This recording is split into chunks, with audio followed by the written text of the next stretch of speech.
Hello friends, welcome back to my channel. आप सभी लोगों का फिर से बहुत बहुत स्वागत है मेरे चैनल पे। जी हाँ, आज मैं आपको एक बताऊंगा ईपीएफओ में फिर से एक नया बदलाव देखने को मिला है। ये बदलाव काफ़ी बेहतरीन, काफ़ी अच्छा होने वाला है हमारे सभी एम्प्लॉयर भाइयों के लिए। जी हाँ, हमारे ईपीएफओ ने एक नया एसओपी जारी कर दिया गया है 24-25 का, जिसमें बहुत सारा बदलाव किया गया है एम्प्लॉय के लिए और एम्प्लॉयर के लिए, जिसमें हमें बहुत तरह का अनेक जो सुविधा है वो काफ़ी ही बेहतरीन होने वाला है। जो भी अपडेट्स का काम हो या फिर आप रिटर्न फाइलिंग का काम कर रहे हैं तो उससे भाई बहुत तरह का अपडेट अब ईपीएफओ ने जारी कर दिया है, जिसे हम जो भी वर्क हमें ज़्यादा समय लगता था, टाइम लगता था, अब उस चीज़ को उन लोगों ने ईजी कर दिया है। खासकर एम्प्लॉयर लोगों के लिए भी बहुत चीज़ सारा कुछ प्रोवाइड किया गया है कि जो चीज़ हम डायरेक्टली वो ऑफिस से जाकर करते थे वो अब एम्प्लॉयर के थ्रू हो सकता है। तो चलिए, जो एसओपी जारी हो, पहले मैं उस एसओपी को दिखाता हूँ और उसको पढ़ के दिखाता हूँ उसमें क्या क्या हमें बताओ देखने को मिलेगा। तो चलिए मैं उस एसओपी को खोलता हूँ। देखिए, ये है एसओपी जो 31 जुलाई 2024 को देखिए इशू किया गया है। लिखा हुआ है standard operating process SOP for joint declaration to members profile updation version 3.0। ये आपका नया वर्जन 3.0 है, जिसमें आपको खासकर जो ज्वाइंट डिक्लेरेशन है उससे रिलेटेड सारा डिटेल्स इसमें अपडेट किया गया है। तो एसओपी ये क्या है, ये टोटल आपका 8 लगभग 32 पेज का एसओपी है। ठीक है, तो मैं आप इसमें जो मेन टॉपिक्स है उसको बता देता हूँ इस एसओपी में क्या क्या देखने को मिलता है।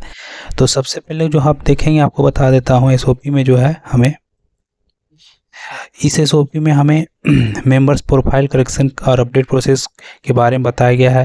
परमानेंटरी नेमली जो है नेम है, जेंडर है, डेट ऑफ बर्थ है, फादर्स नेम है, मदर्स नेम है, स्पाउस नेम है, मैरिटल स्टेटस है, डेट ऑफ ज्वाइनिंग है, रीजनिंग लिविंग है, डेट ऑफ लिविंग है, नेशनलिटी है, आधार नंबर, ये सब अपडेट का इसमें नया ये सब चीज़ में अपडेट किया गया है, जिसका डेट टाइमिंग बढ़ाया गया है। ठीक है, कि कितने बार आप इसको चेंज कर सकते हैं। ठीक है, और लगभग आप इसको कोई भी चीज़ अपडेट कर रहे हैं तो आपको कितने दिन में उस अपडेट को कर दिया जाएगा। ठीक है, तो देख लीजिए लिखा हुआ इफेक्टिव डेट से रिव्यू डेट आफ्टर 4 से 5 दिन के अंदर आपको कोई भी काम आपका इजीली और आसानी से होगा काम। ठीक है, मतलब अब जो वर्क को होने में लगभग 10 दिन, 15 दिन, 1 महीना लग जाता था, अब वो काम आपका जल्द से जल्द उसको किया जाएगा। ठीक है, ठीक है, तो देखिए बहुत सारा टॉपिक सारा पेज वाइज इसमें बताया हुआ है कि कौन से टॉपिक को आपको कितने पेज पे मिलेगा, तो हम वो चीज़ आप जाके पढ़ सकते हैं एक चीज़ को। तो चलिए मैं सबसे पहले आपको एक चीज़ जो सबसे इम्पोर्टेंट हमको जो मुझे जो अच्छा लगा मैं उस अपडेट को आपको दिखा देता हूँ।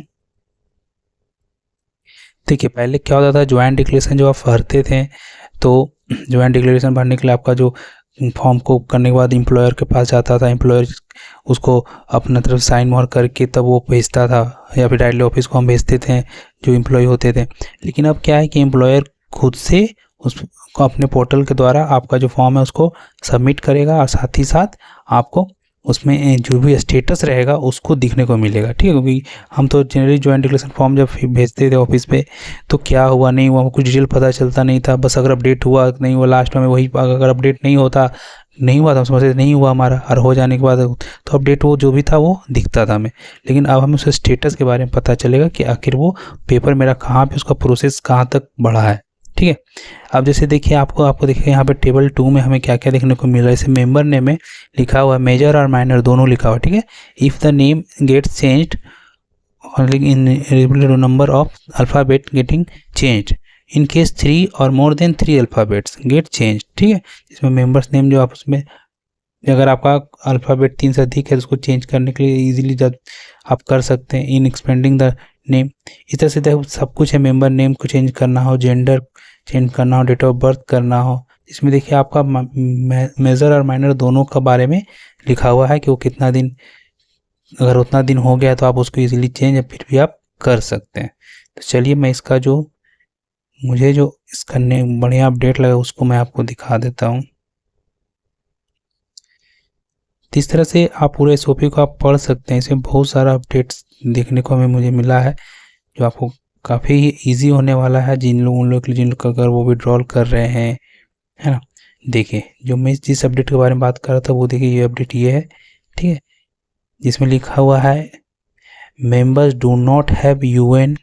अगर आपके पास यूएन नंबर नहीं है, member have UN and seat with Aadhaar number, अगर आपके पास यूएन है और उसमें आपका आधार नंबर भी अपडेट किया, but the Aadhaar details mismatch with the office record, मतलब आपका जो आधार नंबर का जो आधार डिटेल जो है और आपका यूएन का जो डिटेल ऑफिस के पास है उसमें कुछ डिफरेंस है, अलग है ना। And the UN is not activate, और अगर आपका यूएन आपका एक्टिवेट नहीं, देखिए बहुत सारे एम्प्लॉयज़ का यूएन जो है बहुत दिन से यूज़ नहीं हुआ, डीएक्टिव हो जाता है, ठीक है।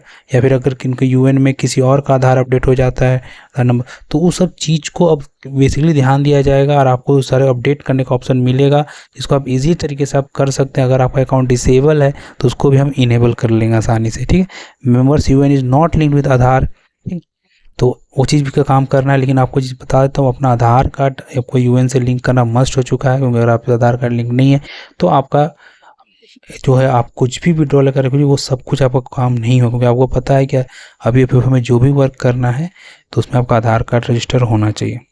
As the member will not be able to log in to the member portal to submit joint declaration, the employee shall have option to upload the member's profile correction request along with the necessary documents.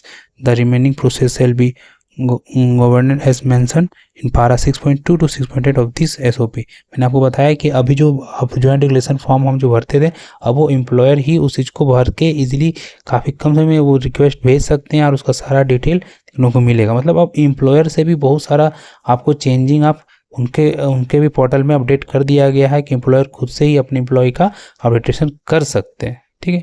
आप जैसे देखिए कौन सा चीज़ हम कितने बार हम change करने को ऑप्शन मिलेगा, ये आपका एम्प्लॉयर को, जैसे मेंबर नेम है वो आप इसको एक बार चेंज कर सकते हैं, जेंडर एक बार चेंज करते हैं, डेट ऑफ बर्थ एक बार चेंज कर सकते हैं, फादर नेम है अगर तो चेंज करना है, मदर नेम, स्पाउस नेम, सबका देखिए टाइम, मैरिटल स्टेटस आप 2 बार चेंज कर सकते हैं, डेट ऑफ ज्वाइनिंग एक बार चेंज कर सकते हैं।